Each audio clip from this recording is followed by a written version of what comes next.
એટલે આમ સરસ આયોજન અને ખાસ કરીને મૂર્તિઓ એમાં પણ શું થયું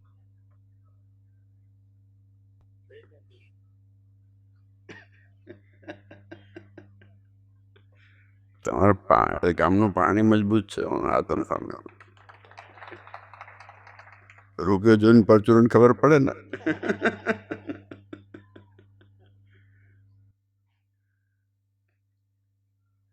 પણ જો આ ખૂબ આનંદ થયો આપણા મંદિરનો જીર્ણોદ્ધાર થયો અને રૂડ રૂપાડું મેં હમણાં જ વાત કરી માન સ્વામીને કે જે જૂના મંદિરના વાઇબ્રેશનો છે ને એ કંઈક જુદા હોય છે અને એ ભગવાનનું આકર્ષણ જુદું હોય એના પર હોનું લગાવી દો અને બીજું બધું લગાવી દો તો ભગવાન પછી બધું નથી મજા આવતી જે ઓરિજિનલ જેમાં જેના સામું બેસીને આપણા વડવાઓ એટલું ભજન ભક્તિ કરી અને આપણે અહીંયા સુધી પહોંચ્યા છે આપણે સુખી થયા છે કે કારણ કે આટલી પેઢીઓથી આપણા વડવાઓએ આ મૂર્તિઓ સામે બેસીને ભજન ભક્તિ કરી છે એ ભૂમિ હજી એ ટાઈઝો એવી ને એવી છે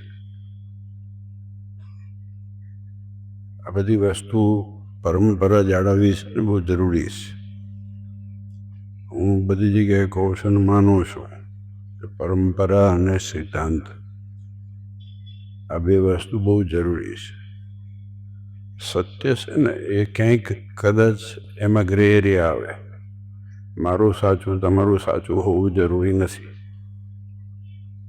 આ વાસ્તવિકતા છે જે મારા માટે સાચું હોય જે કોઈક બાપને દીકરા વચ્ચે ઝઘડો થાય ને બે સાચા હોય ખોટા કોઈ ના હોય કે ભાઈ વચ્ચે થાય બે સાચા હોય કારણ કે સત્ય છે ને એની એક રેશિયો હોય છે એમાં ગ્રે એરિયા આવે પણ સિદ્ધાંતમાં ગ્રે એરિયા ના હોય સિદ્ધાંત બ્લેક કાં વ્હાઈટ હોય સિદ્ધાંત હોય ને એ કાં ધોળો હોય ને કાં કાળો હોય બેમાંથી એક જ હોય વચ્ચે ગ્રે એરિયા ના આવે તો આપણે આ સિદ્ધાંત મુજબ પરંપરા મુજબ એવું સરસ મંદિર પ્રાપ્ત થયું છે એ જોઈને સ્વામી કીધું બે વખત આવીશું બે વખત નહીં તો વર્ષે બોલાવો વર્ષે આવવું તો તમે શું વાંધો બોલાવતા હોય તો આવું ને તમારે આવવું પડે પણ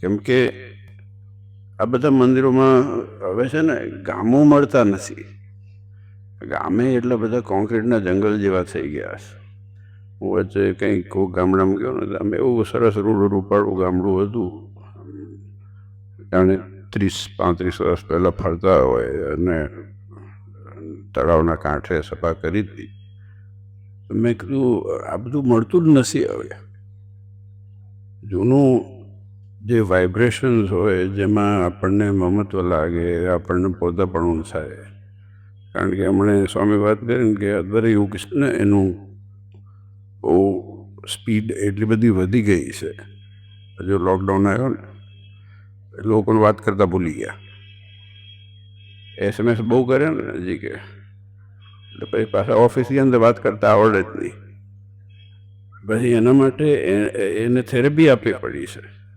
વિદેશોમાં તમે સિરિયસલી આ વાત આજે પહેલા જમાનામાં તમે જુઓ આ બધા ઓટલાઓ આપણા ગામમાં હોય ને એનો બહુ ઉપયોગ થતો હતો એમાં મીટિંગો થતી હતી અને સારું હતું ખોટું નથી હો કારણ કે મનની બધી ભડસ જાય ને ઘરે જઈને શાંતિ હોઈ જાય આપણે મંદિરના ઓટલા એટલા માટે જ છે અહીંયા બદલીઓ કરી નાખે ભાઈ ઉપર ચિંતા નહીં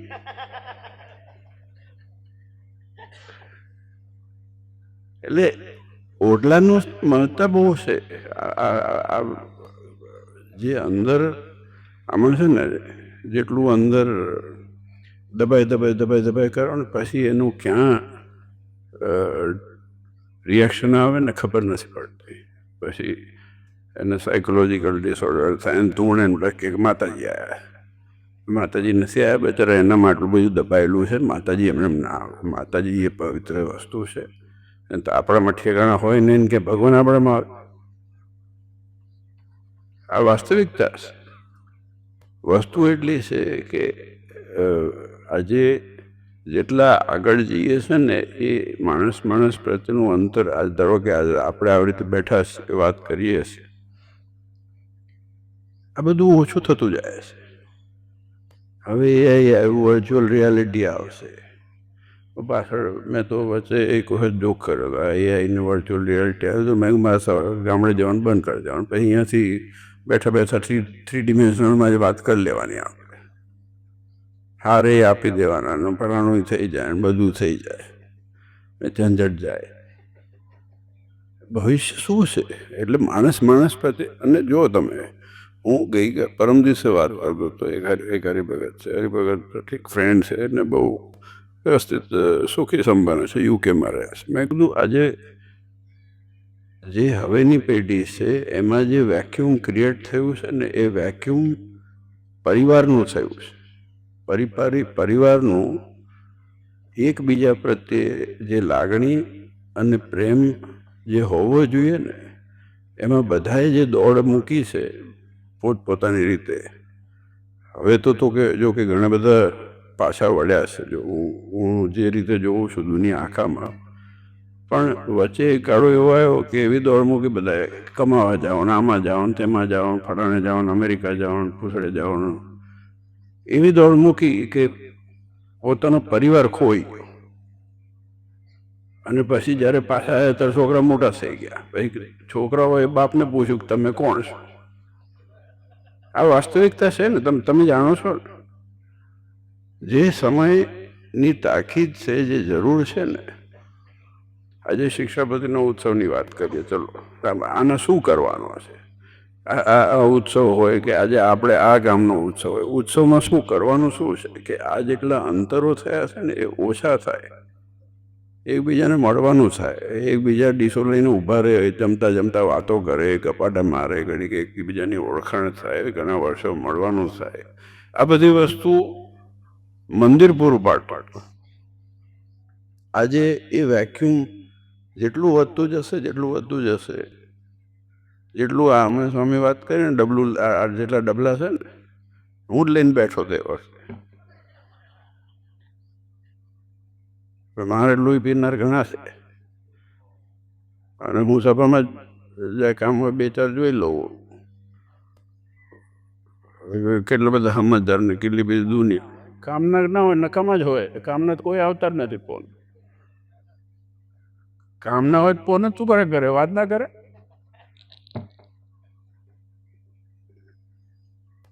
એટલે કામના તો કોઈ દુનિયામાં જો કામ હોય ને તો થઈ જાય.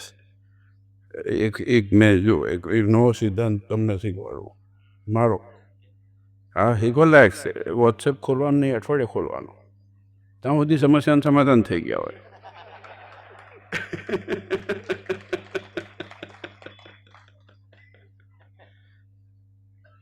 રોજ ઉઠીને આમ પાછા અમુક તો ફોરવર્ડ કરેલા હોય, જે માતાજી જે સ્વામિનારાયણ દેખાડે એરો કે ફોરવર્ડ કરેલું કોકનું મોકલે.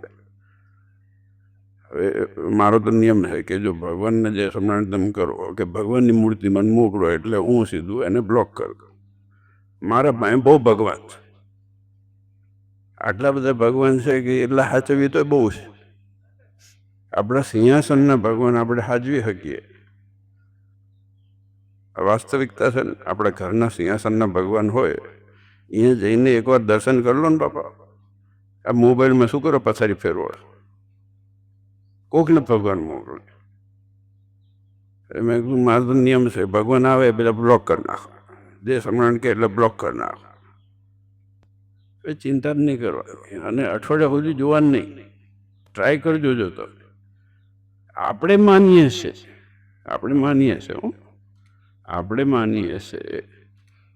કે અત્યારે આમ નહીં જોઈએ તો શું થશે? કંઈ થવાનું નથી. જે ચાલતું આવ્યું છે ચાલતું રહેવાનું છે, હજી ચાલતું રહેશે. આનાથી આગળ આવશે. વગર ખોલે આવીને કહી દેશે ફોન તમને ચશ્મામાં ફોન આવે છે, હવે જોવાનું જ નહીં કે ખોલવાનું નહીં. હવે ક્યાં લઈ જશે ટેકનોલોજી જ્યારે માણસ એકબીજા સાથે વાત કરવાની ક્ષમતા નહીં રાખે? અને એ ખરાબે નથી, પણ એનું ક્યાંક છેડો, ટેકનોલોજીની વસ્તુ નથી કહેતો, પણ હું એક વસ્તુમાં માનું છું ખાસ, કે જેટલું અંતર માણસ વચ્ચે ઊભું થાય છે ને, એ અંતર જ્યાં સુધી આપણે પ્રયત્ન કરીને માણસ પ્રત્યે હોય કે પરિવારનું હોય, એ જ્યાં સુધી ઓછો કરવા માટેની સમજણ કેળવશું નહીં.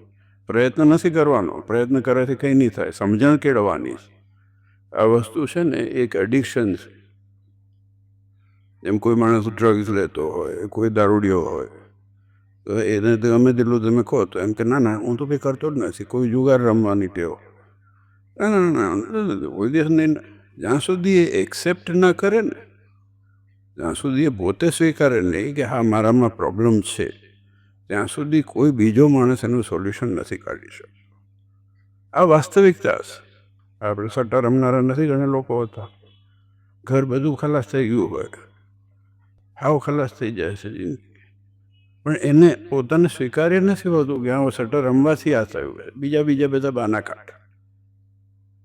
વાસ્તવિકતા એ છે કે 2025 અને આવતા 2035 અને આવતા 2045 એમાં શું સમસ્યા છે અને સમસ્યાના સામના કરવાના છે આપણે.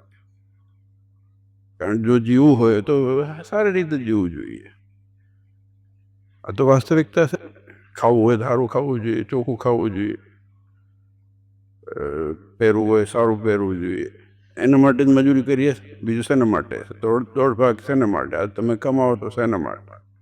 આ ભાગદોડ શેના માટે? બોલો. એ આખી જિંદગી જીવાય, બધા સુખી થાય, પરિવાર આપણો, દીકરા દીકરીઓ સુખી થાય, તો એ સુખ ક્યાંથી આવશે? એ આપણે અંતરદ્રષ્ટિ કરવાની છે. એટલે આપણે, હું તો એવું માનું છું કે આવો ઉત્સવ હોય, સમય હોય, ગમે તે હોય, પણ એમાં એક અંતરદ્રષ્ટિનું બીજ એ રોપવાનું હંમેશા કાયમ રાખવું પડે છે. કેમ કે ખાલી વાતો કરીને મૂકી દઈએ ચાલે નહીં. આનો ફાયદો શું? હવે જીન તમે હાર તોરા જીન લટકાઈ દીધા બહાર ને મૂર્તિ મૂકી દીધી અભરાઈમાં, ભાઈ શું કરવાનું? પછી કાં તો બીજાને ફોટો મોકલી દીધો, પછી પતી. એટલે મેં કીધું વર્ષે બોલવાનું રાખો તો આવીએ આપણે. અમે આવીએ, એમાં શું વાંધો? તમે અમારા થોબડા જુઓ, અમે તમારા દર્શન કરીએ. તો ક્યાંક તો મળશું, ભટકાશું તો ખબર તો પડશે ને ભાઈ ટ્રેનમાં ભટકાણા હતા આપણા. તમારે ગામને કાયમ યાદ કરું છું. એક આતમ સ્વામી છે ને એક તમારો રડો આવે પૂરાવાળા આપણા, હા, એમના ઘરે જઈને આવ્યા. તમે ડોહા તમારા ઘરે જઈને આવ્યા હો. તમે અહીંયા હતા ભલે હતા ને, તમારા ઘરે જઈ આવ્યો ને, ડોસીમાં હતા. પતિ ગયો તો બે ગયો.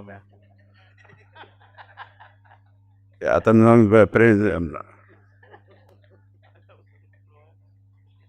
હવે મારા દોસ્તાર છે, કાયમ આવે કાયમ. મમત્વ ક્યાં છે દુનિયામાં? ક્યાં મમત્વ છે બોલો? આજે શોધવું લાગણી. મને તો ઘણી વખત વિચાર થાય છે કે સત્સંગની અંદર જે મમત્વને લાગણી છે ને, આ તો ભગવાનની કૃપાથી આ બધું રહેવું છે. આપણે ભાગ્યશાળી છીએ. ને તો ક્યાં કોની સામે જોવા તૈયાર છે આજના જમાનામાં? આવી રીતે બેહીને કોણ 1 વાગ્યા સુધી તપ કરે? કોઈને ટાઈમ નથી. પણ આજે મમત્વ અને લાગણી શું થશે વાંધો નહીં. આપણે હમણાં આતમ સ્વામી બોલાવશે તમને.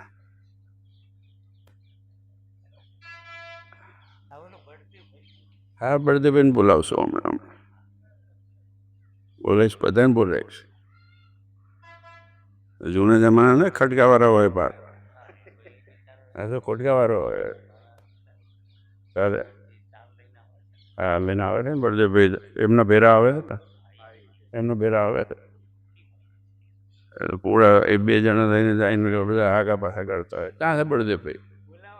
બોલાવ તારે. ના બોલાવો ને. કામ બાકી શું વાર રાખું બળદેવભાઈ આવો ત્યાં છે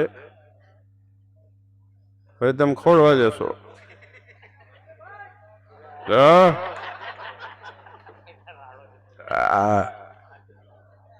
આવું જવાની આની તાકાત નથી એટલી બૂમ પાડે દિવાલ ઉપર ચડીને બેઠા બળદેવભાઈ ના ના વાંધો નહીં વાંધો નહીં વાંધો નહીં ભગત વાંધો નહીં તમ તારી ઘરે આવે જ છે વાંધો નહીં વાંધો નહીં અને જૂનું ઘી ખાધેલું છે એટલે આપણે બધા જેવું નથી જો આ બધી મજા છે ને ના ના સુખી છે પણ એને કોકના સંસ્કારે કરીને છે ને વળવાનું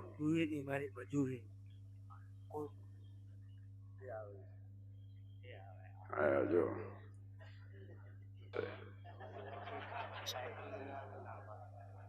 બરાબર ને અહીંથી ગયા ચાર કિલોમીટર 3-3.5 કલાકમાં પહોંચ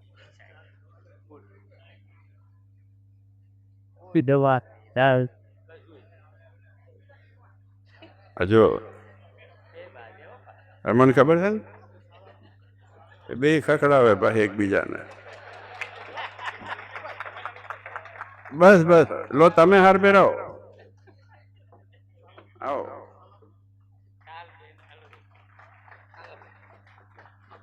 લો તમે પહેરાવો તમારો બધા પ્રેમ કાયમ રહે હવે બેઠો એકબીજાને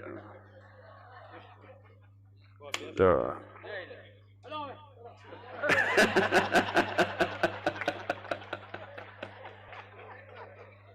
એ પ્રતિભાના નામથી ઓળખાય આજ કેતો તો જરૂરિયાત છે ને આ સંબંધની છે બસ આ તમે પ્રત્યક્ષ જોયું ને આ તો તમે કંઈક કરોડ આપો તો એના આવું સન્માન કોઈ કરી આપે ત્યાં બધી એન્ટ્રી છે કૂદી આવ્યા પણ ભગવાનના ઘરમાં કંઈ સ્વાર્થ નથી એટલી વસ્તુ છે અને જે પારદર્શક છે ને એ વહેલો આગળ આવે છે એટલે આજે ખૂબ આનંદ આવ્યો બધા હરિભક્તો જે સેવા કરી આ મંદિરમાં સેવા કરી સન્માન થયું છે બધાને અનેક અનેક ધન્યવાદ છે બસ 1 વાગી ગયો એક્ઝેક્ટ અને હવે તમે બધા જમવા ભેગા થાઓ ભગવાન આપ સૌનું મંગળ કરે રૂડું કરે નરનાદેવના ચરણોમાં પ્રાર્થના